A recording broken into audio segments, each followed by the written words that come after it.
Assalamu alaikum boys and girls. Once again welcome you all to my YouTube channel. Let's join pharmacy. Yes, as usual already we have completed the two lectures in the unit 1. Got it? In first lecture we discussed about some of the totally in first and second lecture we discussed introduction about the bacteria and mainly introduction about the microbes, and in second lecture we discussed about the what is this prokaryotes and eukaryotes. Okay, now the main concept starts from the lecture 3 and lecture 4. Yes, let's enjoy the concept. See here, lecture 3 unit 1, that is morphological classification and ultra structure of a bacterial cell. Okay, we are studying here morphological classification of the bacteria, means how the bacteria get classified morphologically, means the cell wall of that bacteria, cell membrane of that bacteria, then plasma membrane, cytoplasm. Okay, everything we will study that. Then yes, so let's study the first. As you all know that bacteria from a large group of these are unicellular prokaryotes that does not contain a nucleus and other membrane bound organelles. Got it? First to define what is bacteria. Bacteria, these are the unicellular prokaryotes which doesn't contain any type of the nucleus or any organelles. Okay, this is the main definition of the bacteria. Organelles means mitochondria, endoplasmic reticulum, Golgi bodies, lysosome, smooth endoplasmic reticulum, rough endoplasmic reticulum. These all are absent. Where? In these bacteria. Yes, now they first discovered by Anthony van Leeuwenhoek. Okay, Anthony van Leeuwenhoek first discovered this bacteria. It is a history. It may ask in your GPAT examination. Okay, graduate pharmacy aptitude test. I will make inshallah one in detail video about that GPAT. Now see, the next point is bacteria measure 0.2 to 1.5 micrometer in diameter and 3.5 mm in length. Okay, this is the just structure of the bacteria. They measures from 0.2 to 1.5 mm in diameter and 3.5 mm in length. You remember one thing, mycoplasm, it is one type of the bacteria. It is the smallest bacteria. Okay, in the whole bacterial species, it is the smallest, like it measures for 0.3 mm. Got it? Micrometer. One methodological point I want to tell you, my dear brothers and sisters, the very largest type of virus, is equal to this mycoplasm. Okay, see, now you define, now you make one connection how small it is. Mycoplasm 0.3 mm. It doesn't having any type of the cell wall or cell layer for this. It is the one special unique character of this mycoplasm. You remember this mycoplasm, very important. Then let's study about the classification based on the shapes. These bacteria are classified based on their shapes, like Cocci. Here just Cocci means what happened, these are spherical in shape or oval in shape, means egg shape bacteria, egg shape. See this, like, okay, oval shape bacteria, those are Cocci bacteria. Then comma shape bacteria, bacilli that are curved and look like a comma or a vibrio, cholera, vibrio, this type of comma shaped bacteria. You are observing with the help of the microscope. These are comma shaped. Now bacillus means they are rod or thick shaped bacteria, rod shaped bacteria, rod like this way. Okay, rod shaped bacteria. It is also a type of classification. Now Cocci bacillus means what happens, these are the bacteria which are intermediate to coccus and the bacillus, means they are in a oval shape also and they are in a rod shape also. Got it? This is the Cocci bacillus, this is oval shape, and this is the bacillus, rod shape bacteria. These are the 5 important classification of the bacteria based on their shapes, my dear brothers and sisters. Now see, ultrastructure of the typical bacterial cell. As you know that in previous video we discussed about prokaryotes. Okay, prokaryote doesn't have any organelles or nucleus. See, this is the structure of the prokaryote. Then if you're new to this video, first go to that lecture to observe that, because these all are the basic terms which I am studying and which I am reminding you, my dear brothers and sisters. It is a diagram of the prokaryote. Okay, what you are observing, the projections, the small projections, these projections are cilia or pili. Got it? Now this is the extended portion is a flagella, cell wall, nucleus, sorry, not nucleus, nuclei. Nucleus is absent here. Ribosomes, cytoplasm, it is a capsule, then inclusion bodies. inclusion bodies. Later we will study about that. Yes, see, structures external to cell wall. Here, while studying this ultrastructure of a typical bacterial cell, we will classify this ultrastructure in two types. Means the structures which are outside to the cell wall and the structures which are inside to the cell wall. As usual, the structures which are outside to the cell wall are flagella. Okay, flagella. They are extending outside to the cell wall. Got it? Flagella. Now let's study what is this flagella. Flagella are long, hollow, helical, filamentous organs of locomotion that arise from the cytoplasmic membrane and pass out through the cell wall. Got it? This flagella, it is a long, my dear brothers and sisters, hollow. Later we will discuss the structure of the flagella here. See, hollow, and it is the filamentous organs. It helps for the locomotion and it arises from the cytoplasmic membrane. Means inside, from here, the membrane of the plasma membrane and cytoplasm, it arises from here and extend outward, passes through the cell wall. It is about 10 to 20 nanometer in diameter and 3 to 20 centimeter in length. Okay, and it varies in different types of bacteria. Then the location of the flagella on a cell varies from species to species. This is the little information about your prokaryote. Now see, it is the diagrammatic representation of the flagella. You are observing, this is the flagella. A flagella consists of three distinct parts, my dear brothers and sisters. A hair-like structure you are observing, no? It consists of the three different parts. One is the basal part, then another one is hook part and filament part. Now, this basal part is constituent the extreme basal part of the flagella. Means it consists the base for this flagella. Now see, for an example, this is the structure of hair. Got it? Now this structure of hair, it contains one basal attached to your head or any head or skin. Okay, this is the hook part, hook which holds or center part, and this is the filament part or terminal part. Got it? This is simple. Now, basal part, it consists of the extreme basal part of the flagella. Hook, it represents the border and a thicker basal region of flagella and passes out through the cell wall. It is thicker in nature, okay, because it helps to hold the whole strength of that flagella. Got it? And filament, it is the thinner, elongated and terminal part of the flagellum. It is the elongated part of the flagellum, thin. Flagellum, it is the singular. Flagella, it is the plural. Okay, flagellum, a one single flagellum. Okay, it is a singular. Now, flagellar types of bacteria. Say different types of flagella you are observing. This is the biflagellar, many types of polyflagella. Got it? These are all the flagella arises from the cell wall of the particular bacteria. Yes, these are the types of the flagella we discussed.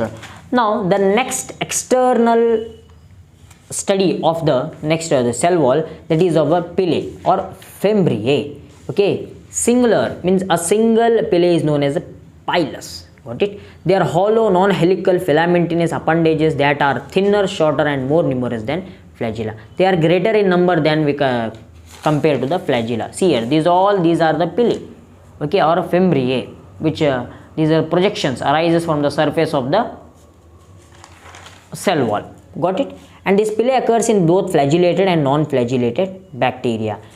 If there is a presence of the flagella or there is absence of the flagella, it doesn't matter for the pili. Okay, pili, it is present in both the flagellated type of bacteria and non-flagellated type of bacteria. It doesn't mean for that. And they are 1 to 1.5 micrometer in length and 4 to 5 nanometer in diameter. They are made up of protein pilin. Basically, the extensions or their structure is made up of the protein. That protein known as pilin. From that pilin, they are known as a pili, fimbriae. Got it? Now some functions of these pili. See here, basically the fertility pilus or the sex pilus are involved in the bacterial conjunction, where it is established a bridge and transport genetic material from the donor to acceptance. See here, this is the bacterial cell wall and these are the pili. Okay, these pili, what they are doing, they are just transferring the genetic material from one prokaryote cell to the another prokaryote cell by means of this pili. This is the one important function of that fimbriae or pili. Got it? And some pili allow the pathogenic bacteria to attack to epithelial cells of the inner wall. Some pili, they will help to, they attack to the epithelial cells of the inner wall. Epithelial cells of the inner wall. Okay, like this is the inner wall. These pili attacks to the epithelial walls of the inner wall connection. Mainly, you just remember they form a bridge over the different types of prokaryotes. Now the third important external structure from the cell wall, that is the capsule or the slime layer. The well-defined gelatinous layer covers over the surface of the cell is called a capsule or the slime layer. See here, you are observing here the gelatinous layer. It is a capsule or slime layer over the surface of the cell wall. This gelatinous layer, semi-solid layer, it is gelatin, gel type composition. Got it? Gel type composition, and it is known as a capsule. Okay. Now some functions we will discuss. It provides protection from other type of the bacteriophages. It blocks the attachment of bacteriophages. Bacteriophages, which is a type of virus. Okay, DNA type of virus. It protects the bacteria from antibacterial agent. Okay, antibacterial agent today we are using in the market like phenol, Dettol. Okay, to prevent that entry of the antibacterial agent, this prevents which one? That is the slime molds or the capsule, and they act as a reservoir of carbohydrates for metabolism. They act as a storage for many carbohydrates, okay, for further metabolism, and they act as a reservoir for the storage of the foods or any other type of the metabolism, amino acid, proteins, lipids, carbohydrates. They act as a storage for that. Okay, which one? That is the slime molds or the capsule. Now let's discuss about the cell wall. Cell walls here, my dear brothers and sisters, it is the rigid structure surrounding the plasma membrane. Okay, rigid structure. Now this, if it is a cell wall, means here there will be a thin surrounding, a layer of the plasma membrane. It is the plasma membrane. Got it? Plasma membrane. Cell wall. As usual, cell wall is also an external structure. Got it? It is a rigid structure surrounding the plasma membrane. It is present in all prokaryotes except mycoplasm and methanoplasm. These two bacteria, they lack this cell wall. Clear? Now, a structure and chemical structure of this cell wall. Cell wall, you remember one important thing. Cell wall is mainly made up of peptidoglycans. The main constituents, backbone of the bacterial cell wall is peptidoglycan. Okay, in unit 2, in lecture 2, I have told you that peptidoglycan, it is insoluble, porous, high strength and rigid type of the chemical, rigid type of the layer. Why? Because of this peptide linkage of the glycogen. Then this peptidoglycogen is found only in prokaryotes. It is not found in eukaryotes. It is only scientific to this prokaryotes. And peptidoglycan consists of the two parts. Peptide portion is one and sugar portion is the one. Okay, because that's why they are known as peptido, protein, glycogen. Because of these two composition, name them peptidoglycogen. Now this peptidoglycogen is present in gram positive as well as the gram negative bacterial cell walls. Gram positive bacteria also store this gram peptidoglycan, and gram negative also store this peptidoglycan. But the difference between this is they depend on the constitution, means how majority of this peptidoglycan is present over there. Okay, some in gram positive bacteria the peptidoglycan contains proteins, lipids, but in gram negative bacteria the peptidoglycan wall contains some of the higher type of proteins, higher type of lipoproteins, amino acids are present. Where? In the peptidoglycan layer. Okay, only in that composition there will be difference in the cell wall of the which one? Peptidoglycan cell wall of the gram negative bacteria and gram positive bacteria. That's the reason gram negative bacteria are more, they are very dangerous when compared to the gram positive bacteria in some conditions. Now just listen about some of the functions. They give shape to the cell. Basically they provide the shape to the cell. Cell wall prevents the cell from expanding, means they prevent from the leaking the inner constituents. They prevent the cell from bursting of a cell. They prevent. It stores many components inside it. Yes, it acts as a barrier to other enigmatic microorganisms. If any type of microorganisms or viruses attacks to the bacteria, means first they will act against that cell wall. So that's the reason cell wall plays a vital role. However, skin plays a vital role, no, for the inner organisms. Got it? For the inner organs. In the same way, the cell wall of these prokaryotes protect their inner constituents. Yeah, this is the general terms and conditions of the cell wall. These are that are internal structure, external structure, surface layer outside. Now these are internal to the cell wall. Which are the structure internal to the cell wall? Plasma membrane. Yes, it is the intermediate beneath the cell wall. Just it is inside the cell wall. I have told you. What is this? This is the cell wall. Just beneath the cell wall, it is the plasma membrane. It is 7.5 nanometer thick and composed of the phospholipid and proteins. It is composed of the phospholipid and protein composition. The ultrastructure of the cell membrane is explained by the fluid mosaic model proposed by the Singer and Nicholson. You have studied in 10+2 and also in HSC that these fluid mosaic model was proposed by the Singer and Nicholson. Okay, they explain the structure of the cell membrane, plasma membrane. Got it?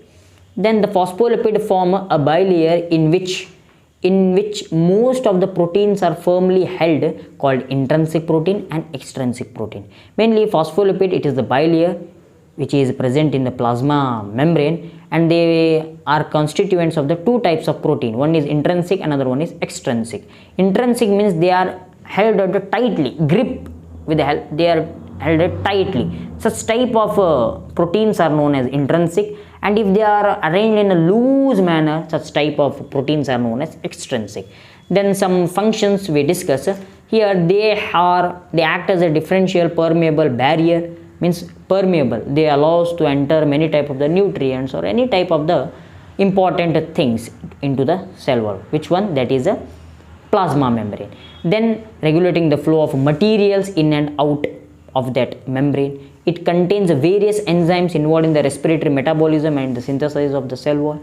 Various enzyme that involves in the respiratory metabolism and also in the synthesis of the cell wall also it is important. Which one? That is a plasma membrane, and it is a site of generation of the ATP. Okay, it builds or it promotes the protons to generate the energy. Energy generation is also carried by this, which one? Plasma membrane. Next, one more type of internal structure to the cell wall, that is a cytoplasm. Cytoplasm is a thick solution that fills each cell and is enclosed by the cell membrane. Okay, no cell in the universe is devoid of this cytoplasm. Okay, every cell is consist of the cytoplasm. It is the cytoplasm here. Okay, the cytoplasm. Thick solution, it is thick solution. It is mainly composed of water, salts and proteins. This contains water, salt and protein, this cytoplasm. And next one is inclusion. See here, inclusion, it is known as a cytoplasmic inclusion. Means here in the prokaryotes, what you are, these are some basic diagrams. In the prokaryotes, here it is the cytoplasm. Okay, some foreign particles are present here. Here, just basal and center, some foreign particles, they look like a comma shape. Such type of particles, they are known as inclusion. This cytoplasmic inclusion is used to describe foreign substances contained with the cell membrane. Okay, these are looks like a foreign substances, and they helps to define against the foreign particles which enters. Okay, they looks like a granules in the cytoplasm, small granules like a comma shape or round shape, granule shape structure. They act as a reserve material, storage materials. Okay, they help to store many types of the requirements for the prokaryotes, for the bacterial cell. Then some inclusion bodies will store the photosynthetic pigments. Okay, some bacteria help to store the pigments, photosynthetic pigments, my dears. Okay, because some of autotrophic bacteria are present. Okay, autotrophic bacteria. These autotrophic bacteria, they prepare their own food by means of the light, by means of the sun. Okay, to store that energy, photosynthetic pigments, these inclusion bodies are important. Now the last one is a mesosome. Mesosome, it is also an internal structure in through the cell wall. it is ultrastructure. See, they are folded invaginations in the plasma membrane of bacteria. Folded invaginations. See here, just I will give you example here I have given you. This is the outer layer, just the folding what you are observing now. Yeah, these foldings are nothing but mesosomes. They help in the synthesis of the cell wall, replication of the DNA, preparation of the protein. These mesosomes are very important. Okay, these are folded portions where in the membrane of the bacteria. Yes, my dear brothers and sisters, today this is the lecture 3rd, unit 1. Inshallah, in next lecture, very important lecture, lecture 4th is there. You can guess about the 5 marks question and a 2 marks question. Okay, there is particularly one question asked from that 4th lecture, means the 4th chapter, that is one cultural media is there, and one more is the growth curve of the bacteria. You don't worry, inshallah in upcoming class I will make video on that and upload it on the YouTube. Thank you. Assalamu alaikum.